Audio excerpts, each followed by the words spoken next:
Pemirsa, hari ini sidang Nadiem Makarim kembali digelar. Agenda persidangan yakni pembacaan jawaban jaksa atas eksepsi atau nota keberatan Nadiem dari dakwaan yang sudah dibacakan. Jaksa penuntut umum menyiapkan jawaban tertulis untuk dibacakan dalam persidangan. Pandangan jaksa atas keberatan Nadiem akan dirincikan di depan majelis hakim agar persidangan tetap dilakukan. Melalui keterangan tertulis, Kapus Penkum Kejaksaan Agung Anang Supriyatna membantah dakwaan kasus dugaan korupsi pengadaan sistem Chromebook Nadiem Makarim cacat hukum. Berkas yang sudah dibacakan dijamin memenuhi syarat formil. Anang mengatakan surat dakwaan Nadiem sudah memenuhi syarat seperti tanggal, identitas lengkap, kecermatan pasal, dan waktu serta tempat kejadian. Anang juga menegaskan barang bukti yang dibawa dalam persidangan cukup, sebab sudah pernah diuji dalam pra-peradilan dan dimenangkan oleh Kejagung. Sidang tindak pidana korupsi dengan nomor register 147 Pitsus PPK 2025 PN Jakarta Pusat atas nama terdakwa Nadiem Anwar Makarim dibuka dan dinyatakan terbuka untuk umum.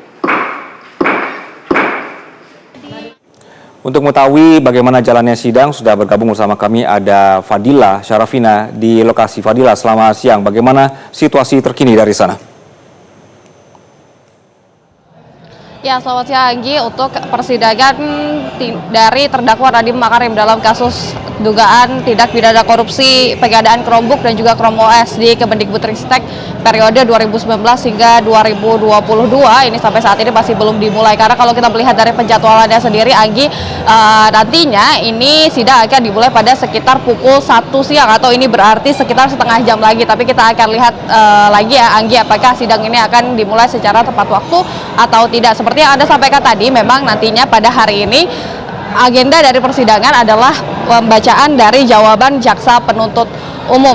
Nantinya terkait dengan kira-kira apa saja yang akan disampaikan oleh jaksa penuntut umum, tentunya nanti tidak akan jauh berbeda atau masih akan berkaitan dengan keberatan atau eksepsi yang kemarin diajukan oleh Nadiem Makarim. Salah satu yang sudah dijawab oleh JPU diantaranya adalah terkait dengan alat bukti, di mana sebelumnya Nadiem Makarim dan juga tim kuasa hukumnya ini menyampaikan bahwa dalam dakwaan ini tidak ada alat bukti. Namun dari JPU menyampaikan bahwa pihaknya telah mengantongi setidaknya ada 4 alat bukti, dan juga terkait dengan keabsahan dari alat bukti ini sebelumnya sudah diuji melalui pra-peradilan dan juga sudah diputuskan oleh hakim tunggal. Kemudian baru kasus ini dibawa ke Pengadilan Negeri Tipikor. Keempat alat bukti ini diantaranya seperti keterangan ahli, kemudian juga ada keterangan saksi, kemudian juga ada risalah ekspose dan lain sebagainya. Tentunya ini yang nanti akan menjadi beberapa hal yang masuk dalam tanggapan dari jaksa penuntut umum yang akan dibacakan pada siang hari ini. Anggi, kalau kita melihat memang pada hari Senin tanggal 5 Januari kemarin, Nadiem Makarim dan juga tim kuasa hukumnya ini sudah langsung mengajukan keberatan atau eksepsi setelah dakwaan dari JPU ini dibacakan. Ada beberapa poin-poin yang disampaikan dalam keberatan Nadiem Makarim. Di antaranya adalah yang pertama, pihak Nadiem ini menyampaikan bahwa dinilai dakwaan dari jaksa penuntut umum ini tidak cermat, tidak lengkap, kemudian juga tidak terpenuhi beberapa aturan-aturan yang ada dalam KUHP atau hukum acara pidana. Kemudian juga dari Nadiem Makarim ini menyampaikan bahwa pada saat dirinya masih menjabat sebagai menteri, ini dari BPK atau Badan Pemeriksa Keuangan sudah melakukan audit terhadap seluruh kegiatan yang dilakukan oleh Kemendikbudristek pada tahun 2020 hingga 2022, termasuk dengan pengadaan teknologi informasi dan komunikasi. Salah satunya tentunya adalah pengadaan Chromebook dan juga Chrome OS. Dan dari pemeriksaan atau audit BPK ini tidak ditemukan adanya pelanggaran maupun juga potensi kerugian negara. Nadiem menyampaikan bahwa adanya tuduhan atau adanya kerugian negara ini tiba-tiba muncul setelah dirinya ditetapkan sebagai tersangka melalui laporan BPKP yang rilis pada November 2025 lalu. Kemudian dirinya juga menyampaikan bahwa tidak ada grup WA yang menyebutkan dirinya menyetujui adanya pengadaan Chromebook sebelum dirinya diangkat menjadi menteri, yang sebelumnya juga ada dalam dakwaan jaksa penuntut umum. Kemudian juga ia membantah adanya aliran dana yang masuk kepada Nadiem Makarim sebesar 809 miliar rupiah. Ia menyampaikan bahwa dalam kasus ini ia tidak menerima manfaat sedikit pun ataupun tidak menerima keuntungan sedikit pun. Kemudian kalau kita melihat dari dakwaannya sendiri, Anggi, sebelumnya dari pihak JPU menyampaikan bahwa Nadiem ini ikut bertanggung jawab atas kasus tindak pidana korupsi pengadaan Chromebook dan juga Chrome OS pada periode 2019 hingga periode 2022 dengan nilai kerugian negara 2,1 triliun rupiah. Dari mana angka 2,1 triliun rupiah ini? Diantaranya adalah dari yang pertama, dugaan kemahalan dari harga laptop Chromebook ini senilai sekitar 1,5 triliun rupiah. Kemudian sisanya adalah pengadaan Chrome OS atau operation system yang dinilai tidak perlu sebesar 621 miliar rupiah.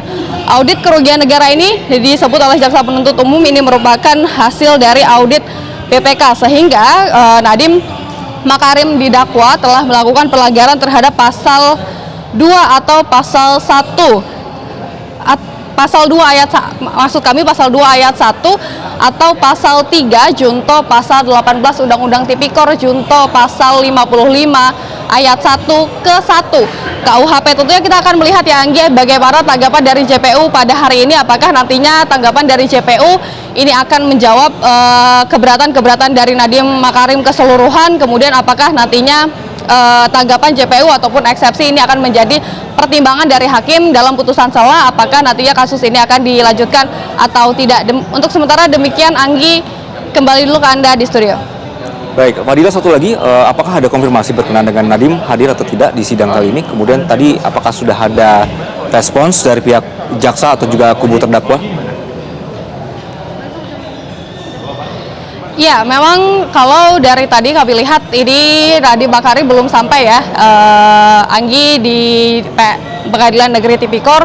Tadi yang sudah sampai ini adalah ibu dari Nadiem Makarim, ini kami lihat sudah sampai. Kemudian namun setelah sampai di Tipikor ini kemudian keluar kembali, kami tidak bisa memastikan kemana dan apakah Nadiem Makarim ini akan datang atau tidak. Memang kalau kita melihat, karena ini merupakan persidangan pidana, seharusnya Nadiem Makarim memang akan tiba ya untuk menghadiri persidangannya dan juga mendengarkan apa yang menjadi tanggapan dari jaksa penuntut umum pada siang hari ini. Anggi. Baik, Fadila Syarfi yang melaporkan dari PN Tipikor Jakarta, terima kasih. Jelajahi cara baru mendapatkan informasi. Download Metro TV Extend sekarang.